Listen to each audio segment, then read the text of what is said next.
Ketika Tuhan Yesus mengetahui bahwa orang-orang Farisi telah mendengar bahwa ia memperoleh dan membaptis murid lebih banyak daripada Yohanes, meskipun Yesus sendiri tidak membaptis, melainkan murid-muridnya, ia pun meninggalkan Yudea dan kembali lagi ke Galilea. Ia harus melintasi daerah Samaria.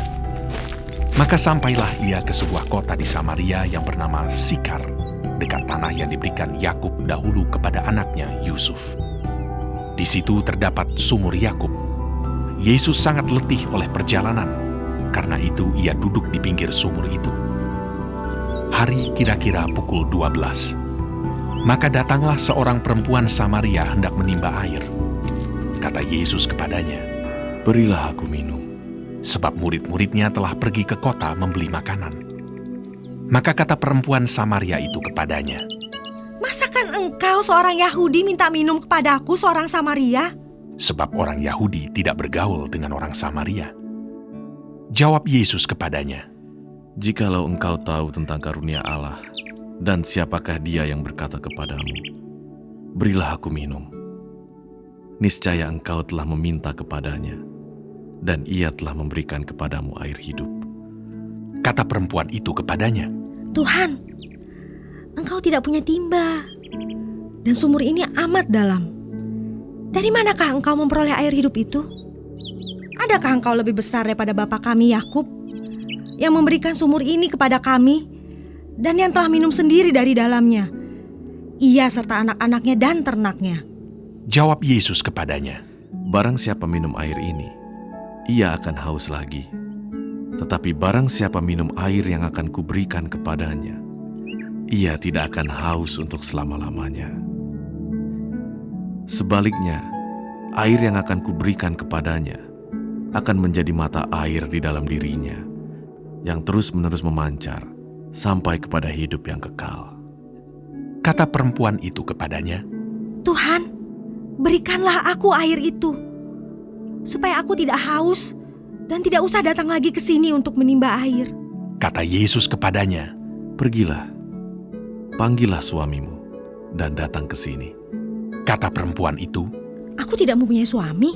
kata Yesus kepadanya, Tepat katamu, bahwa engkau tidak mempunyai suami. Sebab engkau sudah mempunyai 5 suami, dan yang ada sekarang padamu bukanlah suamimu. Dalam hal ini engkau berkata benar." Kata perempuan itu kepadanya, "Tuhan, nyata sekarang padaku bahwa engkau seorang nabi. Nenek moyang kami menyembah di atas gunung ini, tetapi kamu katakan bahwa Yerusalemlah tempat orang menyembah." Kata Yesus kepadanya, "Percayalah kepadaku, hai perempuan, saatnya akan tiba bahwa kamu akan menyembah Bapa bukan di gunung ini dan bukan juga di Yerusalem. Kamu menyembah apa yang tidak kamu kenal. Kami menyembah apa yang kami kenal. Sebab keselamatan datang dari bangsa Yahudi. Tetapi saatnya akan datang, dan sudah tiba sekarang, bahwa penyembah-penyembah benar akan menyembah Bapa dalam roh dan kebenaran. Sebab Bapa menghendaki penyembah-penyembah demikian. Allah itu roh, dan barang siapa menyembah Dia, harus menyembahnya dalam roh dan kebenaran." Jawab perempuan itu kepadanya, "Aku tahu bahwa Mesias akan datang, yang disebut juga Kristus. Apabila ia datang, ia akan memberitakan segala sesuatu kepada kami."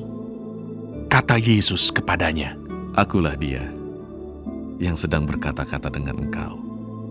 pada waktu itu datanglah murid-muridnya, dan mereka heran bahwa ia sedang bercakap-cakap dengan seorang perempuan. Tetapi tidak seorang pun yang berkata, "Apa yang engkau kehendaki?" atau "Apa yang engkau percakapkan dengan dia?" Maka perempuan itu meninggalkan tempayannya di situ, lalu pergi ke kota dan berkata kepada orang-orang yang di situ, "Mari, lihat, di sana ada seorang yang mengatakan kepadaku segala sesuatu yang telah kuperbuat. Mungkinkah dia Kristus itu?" Maka mereka pun pergi keluar kota, lalu datang kepada Yesus. Sementara itu murid-muridnya mengajak dia, katanya, "Rabi, makanlah." Akan tetapi ia berkata kepada mereka, Padaku ada makanan yang tidak kamu kenal. Maka murid-murid itu berkata seorang kepada yang lain, Adakah orang yang telah membawa sesuatu kepadanya untuk dimakan? kata Yesus kepada mereka. Makananku ialah melakukan kehendak Dia yang mengutus aku dan menyelesaikan pekerjaannya. Bukankah kamu mengatakan, 4 bulan lagi tibalah musim menuai?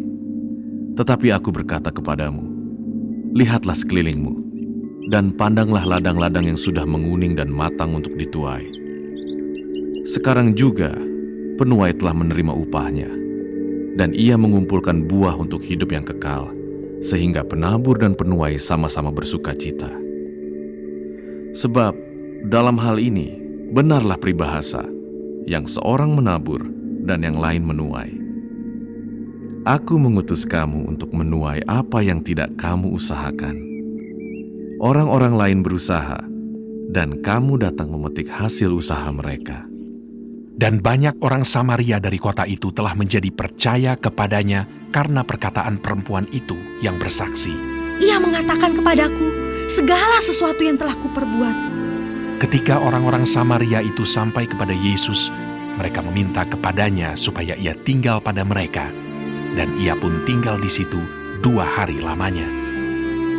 Dan lebih banyak lagi orang yang menjadi percaya karena perkataannya, dan mereka berkata kepada perempuan itu, Kami percaya, tetapi bukan lagi karena apa yang kau katakan, sebab kami sendiri telah mendengar Dia, dan kami tahu bahwa Dialah benar-benar juru selamat dunia.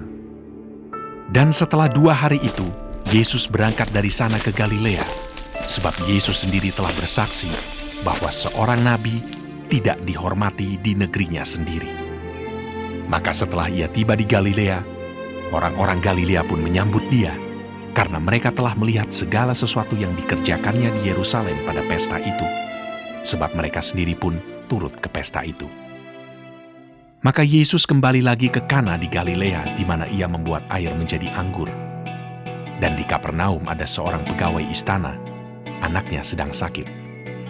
Ketika ia mendengar bahwa Yesus telah datang dari Yudea ke Galilea, pergilah ia kepadanya, lalu meminta supaya ia datang dan menyembuhkan anaknya, sebab anaknya itu hampir mati. Maka kata Yesus kepadanya, Jika kamu tidak melihat tanda dan mujizat, kamu tidak percaya. Pegawai istana itu berkata kepadanya, Tuhan, datanglah sebelum anakku mati. kata Yesus kepadanya. Pergilah, anakmu hidup. Orang itu percaya akan perkataan yang dikatakan Yesus kepadanya, lalu pergi. Ketika ia masih di tengah jalan, hamba-hambanya telah datang kepadanya dengan kabar bahwa anaknya hidup. Ia bertanya kepada mereka, pukul berapa anak itu mulai sembuh? Jawab mereka, Kemarin siang pukul 1, demamnya hilang. maka teringatlah ayah itu bahwa pada saat itulah Yesus berkata kepadanya. Anakmu hidup. Lalu ia pun percaya, ia dan seluruh keluarganya. Dan itulah tanda kedua yang dibuat Yesus ketika ia pulang dari Yudea ke Galilea.